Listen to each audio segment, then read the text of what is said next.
विनम्र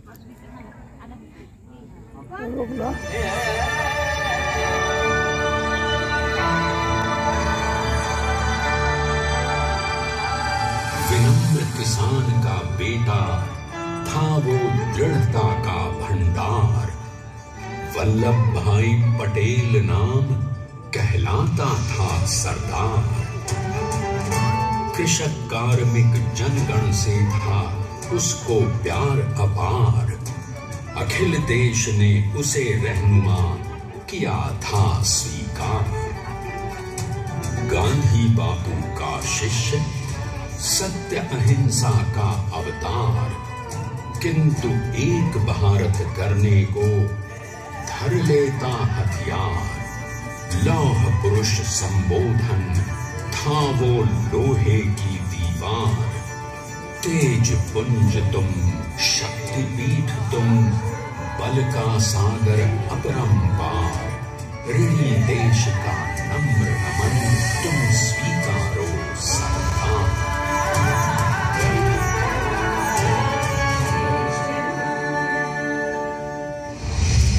1857 में अंग्रेजों को ललकारने वाले पहले स्वतंत्रता संग्राम के एक सक्रिय सिपाही थे झवेर भाई पटेल। करमसद गांव के इस बहादुर देशभक्त किसान और उनकी पत्नी डाट भाई के 5 बेटों और 1 बेटी में से चौथे पुत्र थे वल्लभ भाई। बालक वल्लभ ने करमसद के बाद नडियाद से अपनी हाई स्कूल की शिक्षा पूरी की। फिर 13 साल की उम्र में उनकी शादी भी हो गई छोटी सी झवेर बाई से। 2 बच्चों, बेटी मणिबेन और बेटे टाया भाई को जन्म देने के बाद झवेर बाई असमय ही चल बसी। सदी बदलने और 20वीं सदी आने पर उनका जीवन भी एक चमत्कार की तरह बदला। प्लीडर का इम्तिहान पास करके वो वकालत करने लगे। पहले गोधरा, फिर आनंद और उसके बाद अहमदाबाद में। मगर जल्द ही वकालत छोड़कर वो बैरिस्टर बनने की इच्छा से इंग्लैंड चले गए। लंदन में बैरिस्ट्री में अव्वल आने और वजीफा जीतने वाले वो अनोखे भारतीय थे। अब तो अहमदाबाद की वरिष्ठ अदालत में बैरिस्टर पटेल की जिरह और जीतों की धूम मच गई।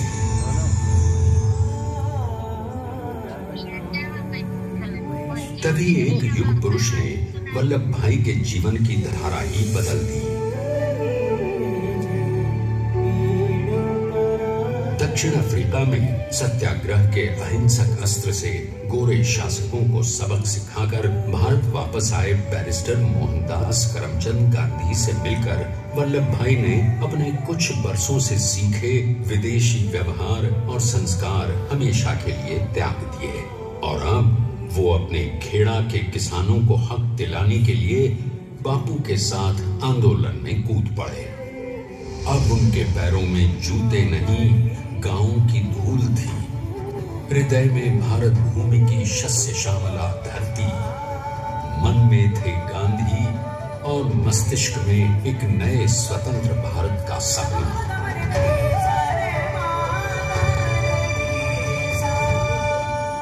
तभी बारडोली के मजबूर मजलूम किसानों की यातना का समाचार उनके पास पहुंचा।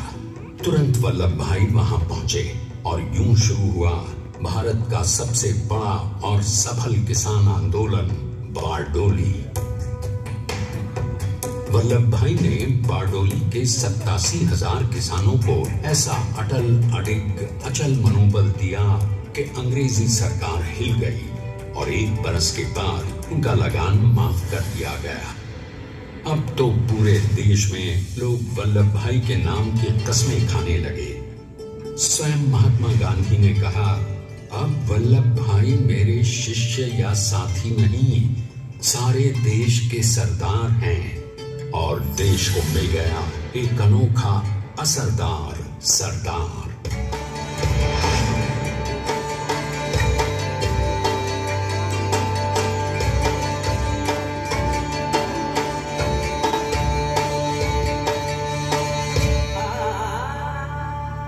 सरदार पटेल के नाम और देशभक्ति से अंग्रेज डर कर कांपने लगे।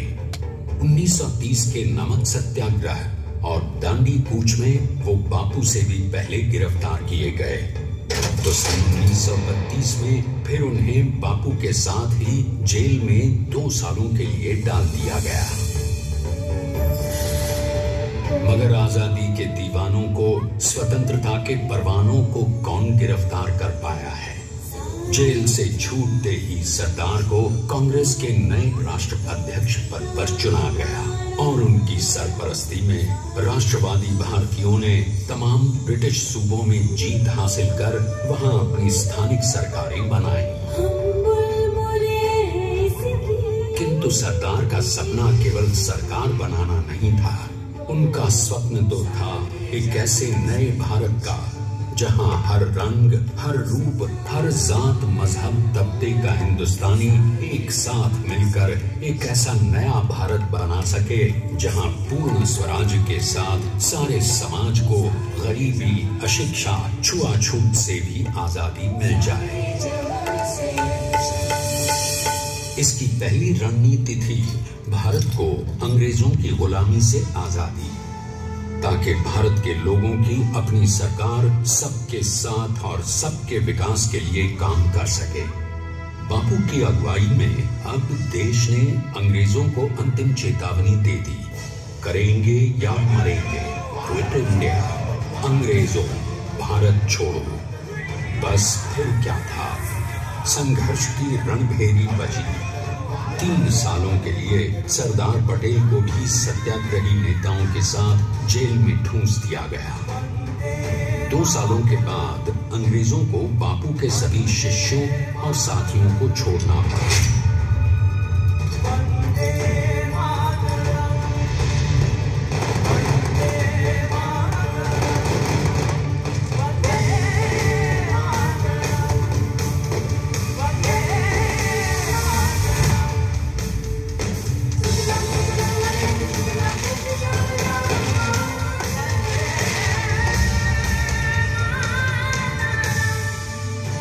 स्वतंत्रता के स्वप्न के सच होने के साथ अब सरदार पर कई एक नई जिम्मेदारियां थीं। आने वाली आजादी की तैयारी और एक नए भारत के लिए नए लोकतांत्रिक संविधान की संरचना। जैसा उनके साथी ने खुद कहा था, सरदार ने ही छेनी हथौड़ी लेकर एक नए भारत को उकेरा है।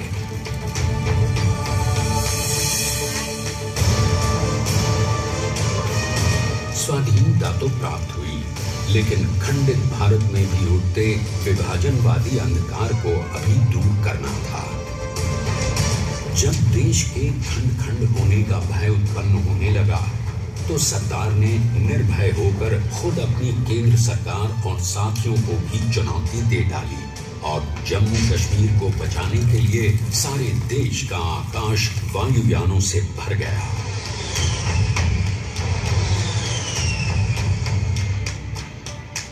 और फिर हैदराबाद और जूनागढ़ के भारत में विलयीकरण को पाकिस्तान से चुनौती मिली। सरदार चाहते थे कि देश की 1 इंच धरती अब और विभाजित नहीं होनी चाहिए।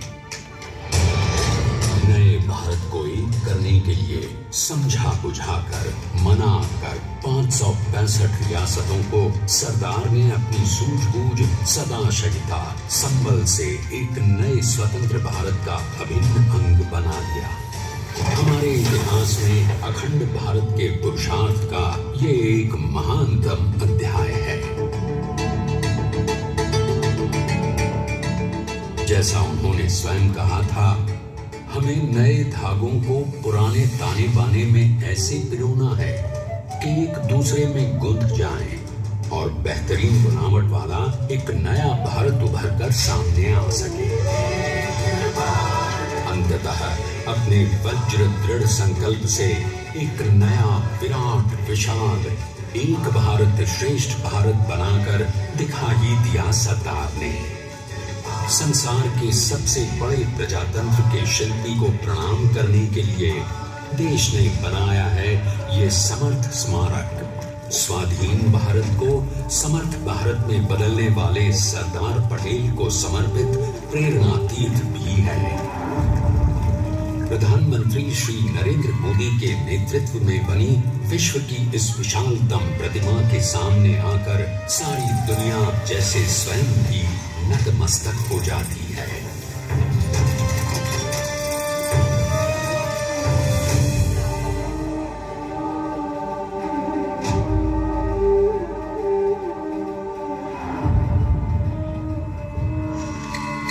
देश को बना गया वो अमित अटल, हरा सका उसे न कोई शत्रु दल। चट्टान के समान सा पुरुष प्रबल, पटेल तो स्वदेश का सम्मान है, पटेल तो स्वदेश का सम्मान है, पटेल तो स्वदेश का सम्मान है, पटेल तो स्वदेश का सम्मान है।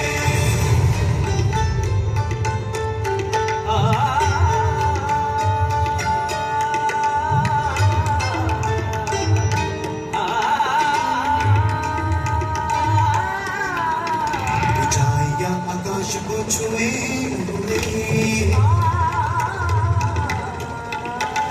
गहराइयां समुद्र की लिए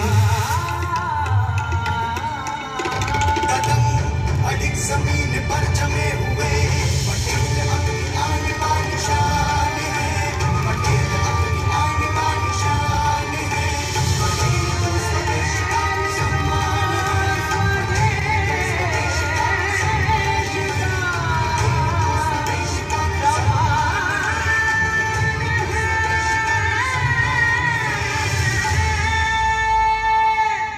आइए अब देखते हैं कि अपने लौह पुरुष को श्रद्धांजलि देती 182 मीटर ऊंची विश्व की सबसे विशालकाय प्रतिमा का निर्माण कैसे हुआ।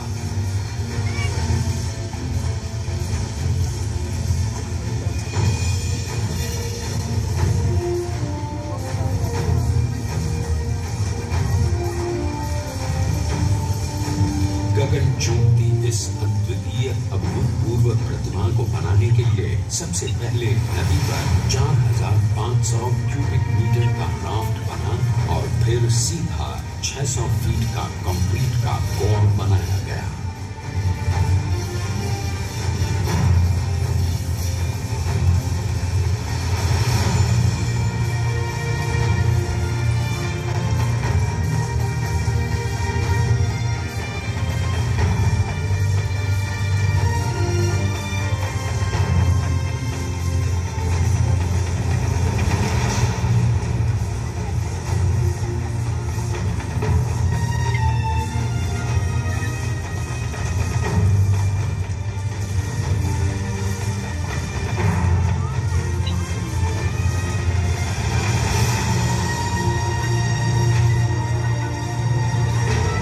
इस कंक्रीट कोर के साथ लगाया गया स्टील का फ्रेमवर्क।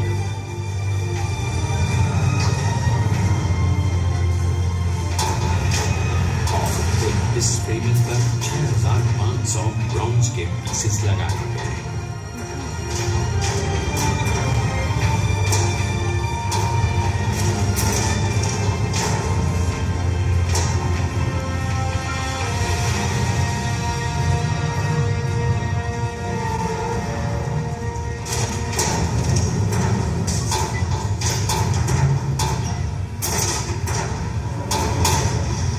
सोचिए कि 182 मीटर ऊंचे इस भव्याति भव्य स्मारक के निर्माण में कितना सामान और मेहनत लगी होगी। 70,000 मेट्रिक टन सीमेंट, 18,500 metric ton reinforcement steel, 6,000 metric ton structural steel और 1,700 मेट्रिक टन ब्रॉन्ज।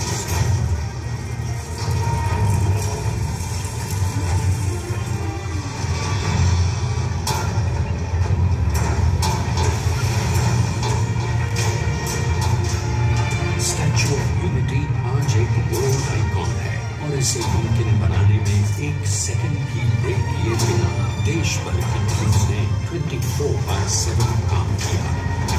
250 250 से ज्यादा इंजीनियर्स, 4500 से ज्यादा स्किल फोर्स और कई लाख मानव दिन। हम गर्व से कह सकते हैं कि कुल मिलाकर स्टैच्यू ऑफ यूनिटी के निर्माण में 95% माल सामान, मजदूर, इंजीनियर्स और एक्सपर्ट्स थे भारतीय। जानते हैं कि 182 मीटर ऊंची इस भव्य प्रतिमा को बनाने में कितना समय लगा? डिजाइन के लिए 12 महीने और निर्माण के लिए 34 महीने, यानी कुल मिलाकर केवल 46 महीने।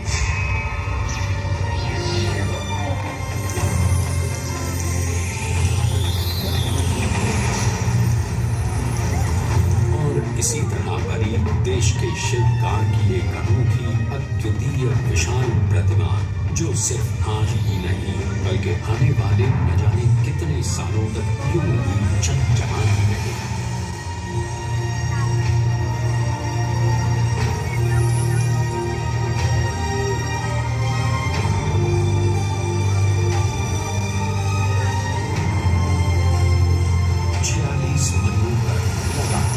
बिना रुके एकजुट होकर न जाने कितनों ने परिश्रम किया और उनका साथ दिया भारत की 125 करोड़ जनता ने। और तभी मुमकिन हो पाया एक ऐतिहासिक निर्माण जो आज कहलाता है भारत की नई पहचान। स्टैच्यू ऑफ यूनिटी, विश्व की सबसे ऊंची प्रतिमा।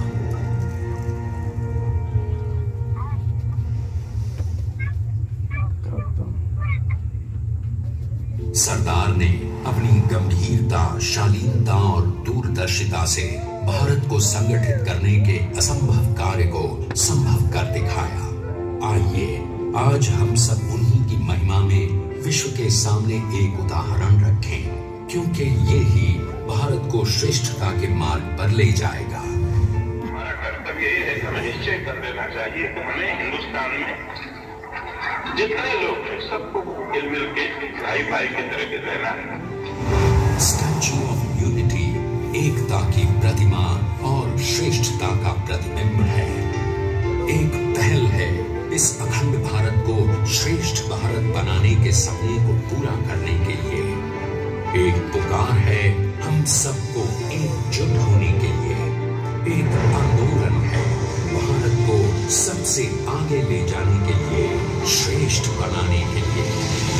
आपके योगदान और विश्वास से ही बनेगा एक भारत श्रेष्ठ भारत। एकता का स्मारक है, एकता का संदेश है कि भाषा अनेक, भाव एक, राज्य अनेक, राष्ट्र एक, पंथ अनेक, लक्ष्य एक, बोली अनेक,